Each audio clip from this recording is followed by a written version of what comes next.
They RTV app వార్తల్ని క్షణాల్లో చదివే అవకాశం ఉంటుంది. ఒక న్యూస్ పేపర్, ఒక టెలివిజన్ ఛానల్ మీ చేతుల్లో ఎప్పుడూ ఉంటాయి. జై శ్రీరామ్. జైదపూర్ మండల్ కమిటీ అందరి సమక్షంలో, సీనియర్ సమక్షంలో జరగలేదు.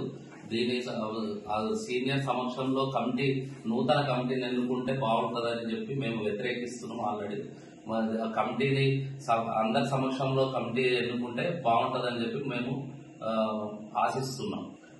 నాకు కూడా మంచి పదవి వస్తుంది అనుకున్నాము. మమ్మల్ని కూడా పక్కకు పెట్టేశారు. సీనియర్లను పక్కకు పెట్టి ఎవరినో కొత్త వాళ్ళను తెచ్చుకొని నూతన కమిటీ వేసినందుకు బాధగా ఉంది. మేము ఈ కమిటీని వ్యతిరేకిస్తున్నాం. కష్టపడ్డ వాళ్ళకు కాకుండా కొత్త వాళ్లకు పదవులు ఇచ్చారు. దీనివల్ల పార్టీకి భారీ నష్టం జరుగుతుందని చెప్పి బాధగా ఉంది. మాకు కార్యకర్తగా, బీజేపీ కార్యకర్తగా బాధపడుతూ మేము ఈ కమిటీని వ్యతిరేకిస్తున్నాం. జై శ్రీరామ్. అందరికీ నమస్కారం. నా పేరు మొత్తం Sudhakar. Jaidepur mandal Bharatiya Janata party senior ఉపాధ్యక్షునిగా 2 term పనిచేసిన. అయినప్పటికీ కూడా మొన్న నూతన కమిటీ వెలువడిన సందర్భంగా మేము ఏదో పదవి కొంచెం పై స్థాయిలో వస్తుందని ఆశించినప్పటికీ, కానీ పెద్దల ప్రోత్సాహం ఉన్నప్పటికీ కూడా ఇప్పుడు ప్రస్తుతం మండల నాయకత్వం వహిస్తున్నటువంటి దాసరి అయ్యయ్య గారు మా పైన కక్షపూరితంగా కక్షగట్టి మా యొక్క పదవిని, ప్రధాన కార్యదర్శిగా ఉన్నటువంటి పేరును మండల అదే భారతీయ జనతా పార్టీలో వైస్ ప్రెసిడెంట్గా కొనసాగిస్తున్నట్టు నియామక పత్రాలు విడుదల చేయడం జరిగింది. దీనికి మేము సుముఖంగా లేము. ఎందుకంటే పార్టీకి ఎన్నో సంవత్సరాలు కష్టపడి పనిచేసినాం. పదవులను ఆశించినప్పటికీ కూడా జైళ్ల అయినప్పటికీ మేము ఆశించిన పదవి రాలేదు. కాబట్టి ఈ కమిటీకి అసంతృప్తి తెలియజేస్తూ, అంతేకాకుండా నూతన కమిటీ వేస్తే బాగుంటుందని ఆశిస్తున్నాం. దీంట్లో చాలా మందికి భంగం జరిగింది. కమిటీలో ఎవరు ఉత్సాహంగా లేరు, చాలా మంది నిరుత్సాహంగానే ఉన్నారు.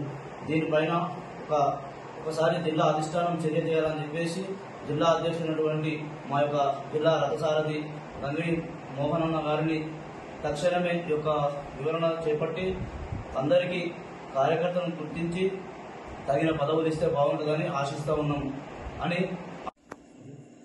జై శ్రీరామ్. అందరికీ నమస్కారాలు. నా పేరు చంద్రశేఖర్ రెడ్డి. నాది గోపాల్పూర్ గ్రామం, జైదపూర్ మండలం. నేను గత 4 నెలల కింద జరిగినటువంటి అసెంబ్లీ ఎన్నికల్లో మన ప్రధానమంత్రి మోడీ గారి విధి విధానాలు నచ్చి అధికార పార్టీ అయినటువంటి బీఆర్ఎస్లో గెలిచి నా ఊరు మొత్తాన్ని తీసుకొని 50 కుటుంబాలను తీసుకొని బీజేపీ పార్టీలో చేరడం జరిగింది. ఆ చేరిక సమయంలో నాకు బీజేపీ పెద్దలు ఇచ్చిన హామీ ఏంటంటే, రెడ్డి నువ్వు కష్టపడి మంచిగా కార్యకర్తగా మంచి పని చేసి నువ్వు కష్టపడితే నీకు బీజేపీ పార్టీలో పదవులు అనేది వస్తాయి అని చెప్పి హామీ ఇచ్చినారు. దానికి సంతోషపడి నేను అసెంబ్లీ ఎలక్షన్లో కష్టపడ్డాను. నా ఊరు మొత్తంని నిర్మాణం చేసి బీజేపీకి ఇచ్చాను. తద్వారా ఇప్పుడు ప్రజెంట్ జరిగినటువంటి నూతన ఎన్నికల కమిటీ ఏదైతే ఉందో ఆ కమిటీ పెద్దల బీజేపీ పార్టీ పెద్దలైనటువంటి మాజీ అధ్యక్షులైనటువంటి వారి సమక్షం లేకుండా ఒంటెద్ది పోగొడుతూనే పార్టీ కమిటీ నడుస్తుంది. దానిలో కొత్త వాళ్ళకని కాకుండా సీనియర్లు కాకుండా ఆయనకు నచ్చినటువంటి వ్యక్తులకు పదవులు ఇచ్చుకోవడం జరిగింది. ఆ పదవులు న్యాయం చేయలేనటువంటి వ్యక్తులు కొందరు ఉన్నారు. కొందరు అసలు పార్టీ ఆఫీస్ అంటేనే తెలియని వ్యక్తులకు ఒక ఉన్నతమైన పదవి వచ్చింది.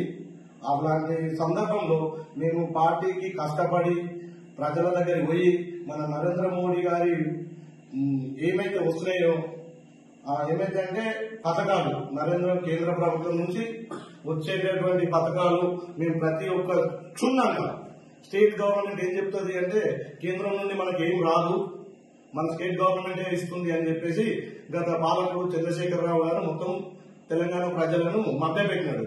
అలాంటి తరుణంలో మేము ప్రజల దగ్గరికి వెళ్లి కేంద్ర ప్రభుత్వం నుండి ఏమొస్తున్నాయి, మనకు కేంద్ర ప్రభుత్వం ఎంత ఇస్తుంది, కేసీఆర్ గారు ఎంత ఇచ్చినారు, అవన్నీ వివరణ చేస్తూ మరిన్ని వీడియోస్ కోసం ఛానల్ ని సబ్స్క్రైబ్ చేయండి. లేటెస్ట్ అప్డేట్స్ కోసం వాట్సాప్ ఛానల్ ని ఫాలో చేయండి. అండ్ లింక్ డిస్క్రిప్షన్ లో ఉంది.